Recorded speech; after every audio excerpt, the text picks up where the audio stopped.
All right, we're continuing with the Mimer Matza Zu in that the Lubavitcher Rebbe said in 1989, and it's talking about what is contained, what spiritual gifts are contained in the matzah, what godly gifts are contained in the matzah. Godly gifts.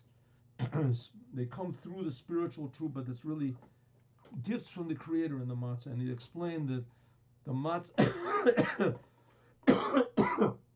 that we eat now is a remembrance of the matzah that they ate before midnight, and we have in the matzah all sorts of spiritual vitamins, and one of them is the revelation of God that was back then after midnight, and also we have the revelation of Matan Torah, the giving of the Torah, and also we have, in addition to that, the revelation of all the culminative work that we've done the previous year from last Passover, serving God, is also in this matzah. And maybe to top it all off, and we're going to see there's even higher levels, the eating of matzah that we do now is a commandment. It's a commandment from the Torah. So that also gives us a tremendous, in that matzah is a tremendous blessing, tremendous power. The matzah gives us this tremendous power. Good? Gimel. Tzorech lahavin. So we have to understand ma she'omrim, that what it says, matzah zu, and the night of the Passover the Passover Seder, we say this matzah that we eat al shuma, because of why? A rhetorical question, and then it answers al shum, because shalo he speak but sekas shalvosenu, because there was not enough time, there was not enough how do you say, there's not enough delay shel avotenu, of our forefathers, for the dough to hachmitz, for the dough to become leavened, right, to puffed up.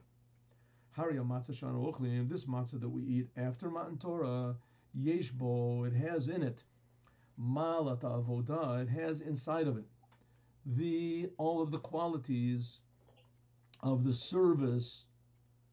Okay, you with me? Yeah, the next month.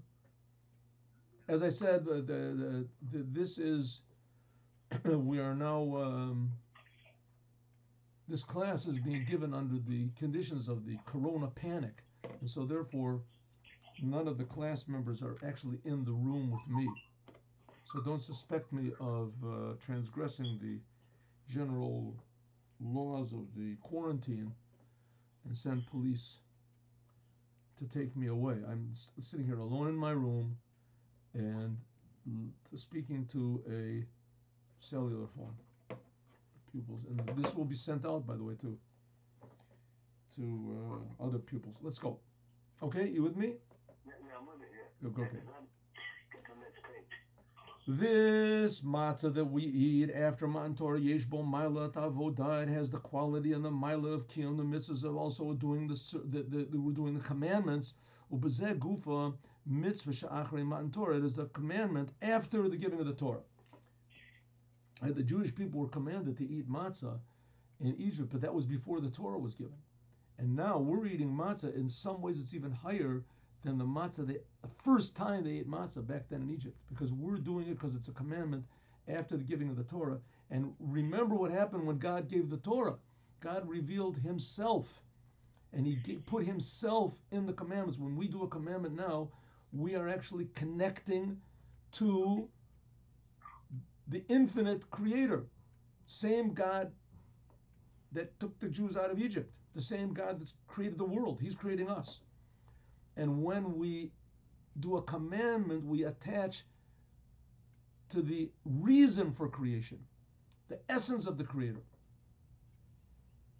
If so, how can we say the matzah sha'anu ochlin, the matzah that we eat, hu al shum, is because shalo he speak lahachmitz, the matzah that we're eating is because the matzah that they ate back then when they left Egypt after midnight. The matzah they ate back then after midnight wasn't a commandment. The commandment was only before midnight to eat the matzah and then go out of Egypt. That would give them the merit to leave it. So they left. So there's no more commandment to eat matzah. Why are we saying that the matzah that we're eating now is because of that matzah after midnight? There wasn't a commandment. The zeshu matzah, the fact that they ate matzah and they didn't eat chametz, who b'mimela, it came automatically. They didn't even have to protect the matzah and watch over it that it didn't rise up. It happened automatically. Because God revealed Himself, the dough couldn't raise up. If so, the matzah that they ate after midnight, it had no real quality in it at all, except for that God revealed Himself. That's a big thing. But still, it was from above to below. It wasn't really a commandment. What we're eating matzah now is because of a commandment. The matzah they ate after midnight was no commandment. They ate it because they were hungry. They wanted something to eat. And they couldn't eat chometz because there was no such thing. There was no chometz. There was no cakes or anything like that. Yesh lomer, because the dough couldn't raise up. It couldn't. Yesh lomer, we can say, abir bazeh, ki mitzvah tzipri yitziat Mitzrayim. This commandment, there's another commandment in this night, talking about going out of Egypt. And the more you talk about it, call a marbez a meshubach. The more you talk about it, the better it is. Hu l'saper ha'enyan d'yatzias Mitzrayim. This is talking about going out of Egypt, kamo shahaya as it was back then. Very important. In general, not to say things that have no real purpose and no meaning.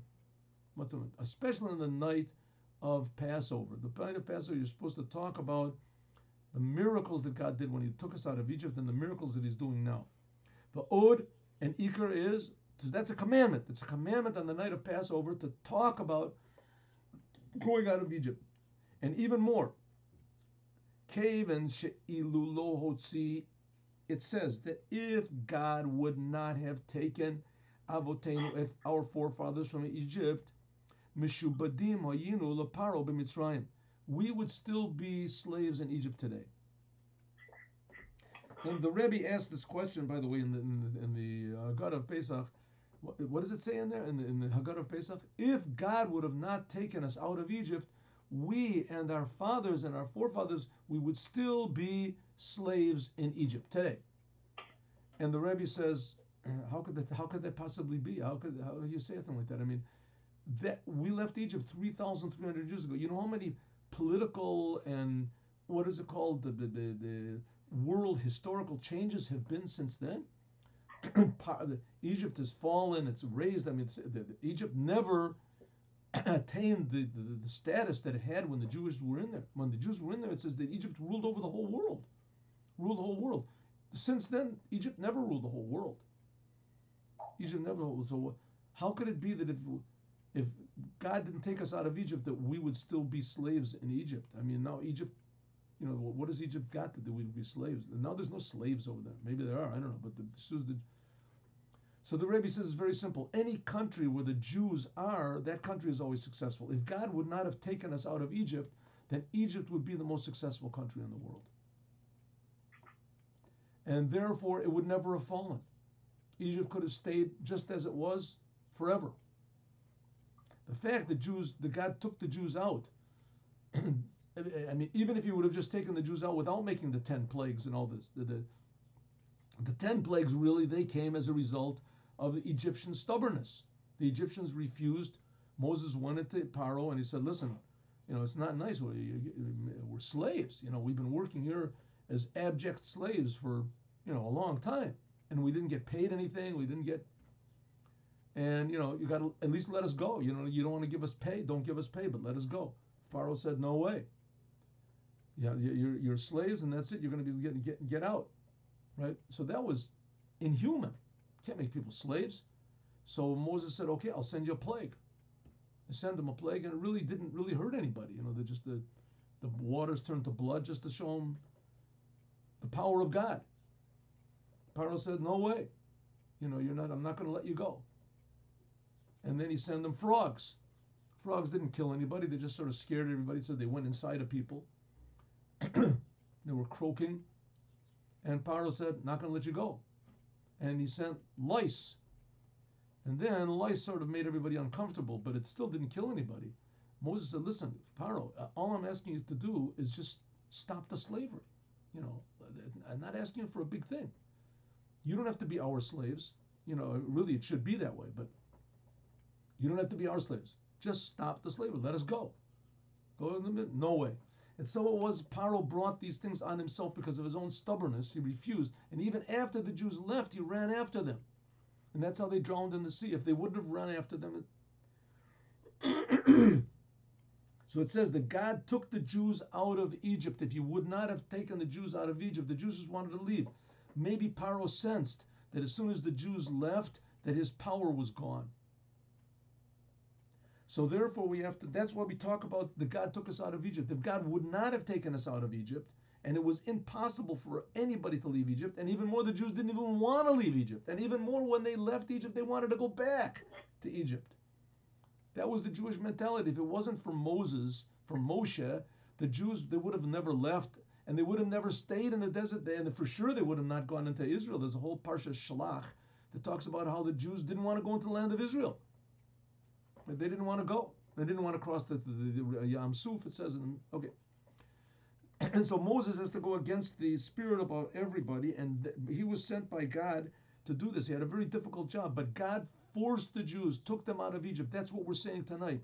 We didn't want to go out of Egypt, and really, we don't want to go out now either.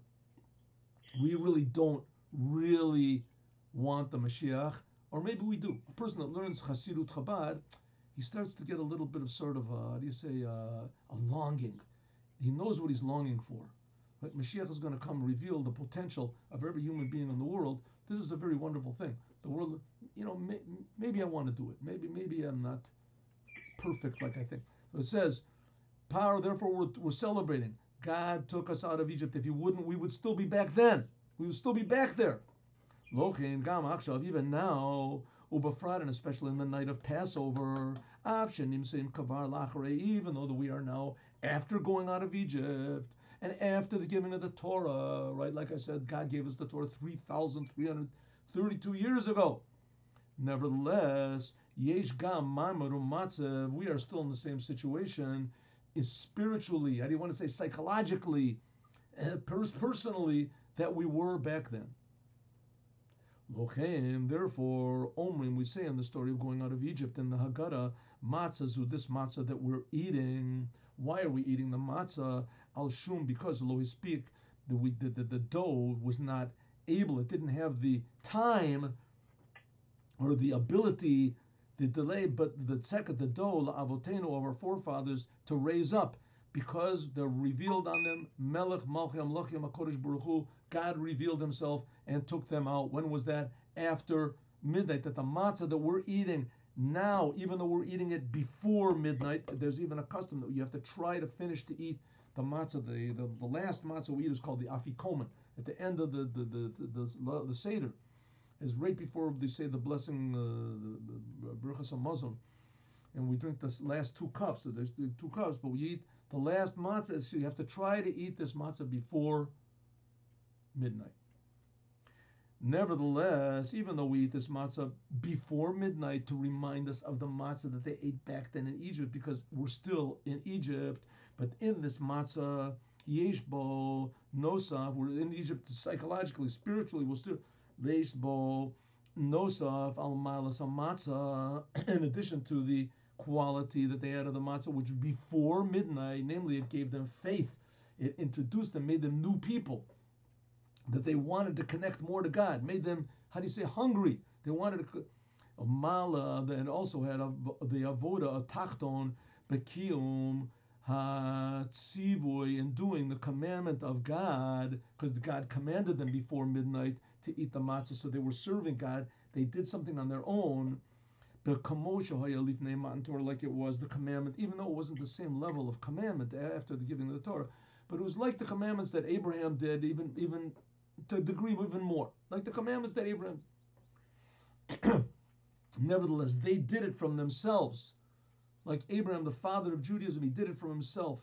Here, the Jewish people, they ate the matzah before. It was something that they were doing for God. First time. Gam, also a mala of matzah, also the matzah we eat also has the quality, the vitamins of the matzah that they ate after midnight. What does it mean? Lo, he speak, hech means that there was the revelation from above. God, the Kodesh Baruch Hu, personally revealed himself and took the Jews out. We have that revelation inside of our matzah.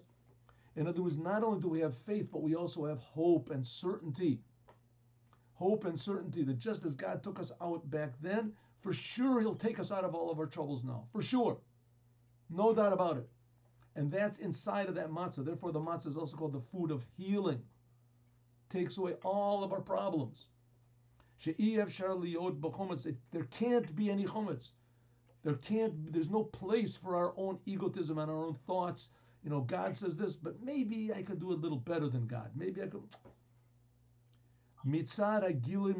Because when God reveals himself, then, what happened on Mount Sinai? When God revealed himself, everybody was knocked out. Moses, you're the boss. Please, you do. We can't take the revelation. As soon as God went away, right? 40 days later, so all the Jews said, did God really reveal himself? Do you remember? What are we going to do now? What do you say? Let's make an idol, a golden calf. Oh, yeah, that's a pretty good idea. Why didn't I think about that before? 40 days. Somebody says, hey, maybe we shouldn't do that. God revealed himself on us. Everybody looks at everybody else. Says God revealed. That was back then 40 days ago. Now it's a different situation. We're the boss. We're the boss. When God reveals himself, then you know who's creating you. Where do you get your eyes from, your nose from, your ears from? Where did you get your free will from? Right? You feel that God really wants you to be his partner. And not to exclude him, not to go into bidud, like they say, not to go into isolation. But nosaf lazeh, in addition, in the matzah that we eat now, yesh gam ilui shemitzad matan Torah. We have the matzah that we eat now has the quality also of the giving of the Torah. We're doing a commandment after the Torah was given. The doing of a commandment after matan Torah. So what type of vitamins? Let's go over this again. When we eat matzah, it gives us, matzah is called the food of faith. So we get faith. That's what the Jewish people got before they left Egypt. They ate the matzah. It gave them faith. Connection with what we call soviv ka'omim. That all there is God. He creates everything there is from absolute nothingness constantly. It's really not nothingness. Anyway. Why not? He creates everything from godliness. There's no such thing as nothingness. There can't be. Everything is godliness. God creates everything from, it's called yesh mi'ayin. There's reasons why it's called nothingness, but in relation to us, it's not a thing. So therefore, God creates the world from no thing.